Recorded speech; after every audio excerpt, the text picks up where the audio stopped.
The film starts with three adrenaline junkies climbing a large rock wall. They are Becky, Grace Caroline Curry, her husband Dan, Mason Gooding, and her best friend Hunter, Virginia Gardner.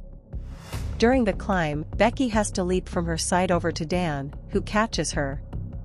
As Dan continues his way up, he is startled by a bat flying out of its hole, and he loses his footing. Dan hangs on and tries to climb back up, but his harness comes loose and he falls to his death. Nearly a year later, Becky has become an alcoholic and hasn't moved on from Dan's death.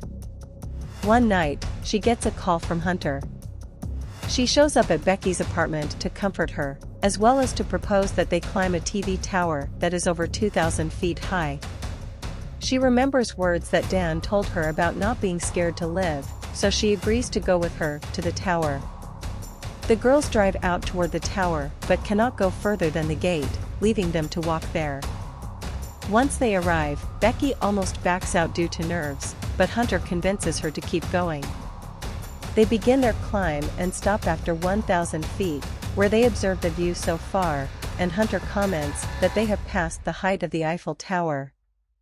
As they get further up, they have to climb another 200 feet on an exterior ladder, which is rusted and rickety.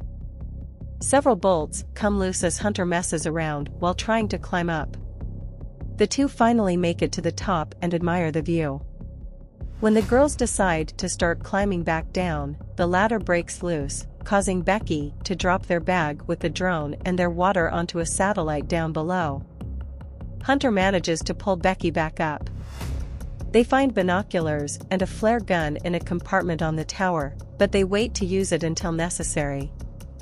The two find that they have no signal up there to call for help.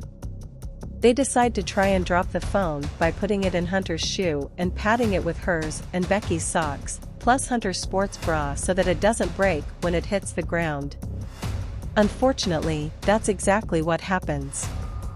They see two men grilling food out in the open, and the girls decide to wait until it's dark enough to get their attention with the flare gun.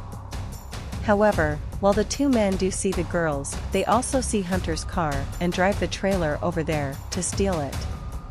The following morning, Hunter says that she can climb down to the satellite and get their bag to reach their supplies. She uses the harness to lower herself and manages to jump onto the satellite.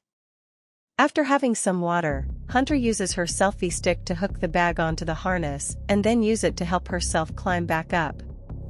While trying to climb up, Hunter slips, but appears to still land on the bag, albeit with her hands suffering from rope burn, forcing Becky to pull her back up.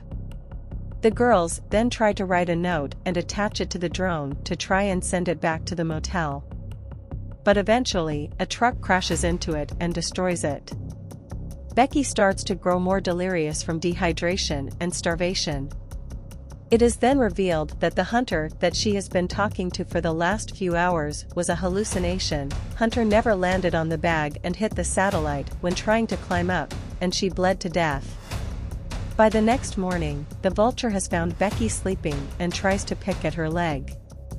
Becky then grabs the vulture by the neck and bashes it until it's dead, and she begins to eat it.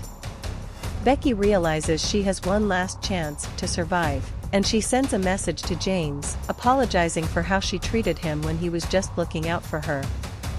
She climbs down to the satellite and takes off Hunter's shoe to put her phone in, and then stuffs the shoe in Hunter's stomach since a vulture was already picking at her corpse. Becky pushes Hunter's body off the satellite so the message can go out.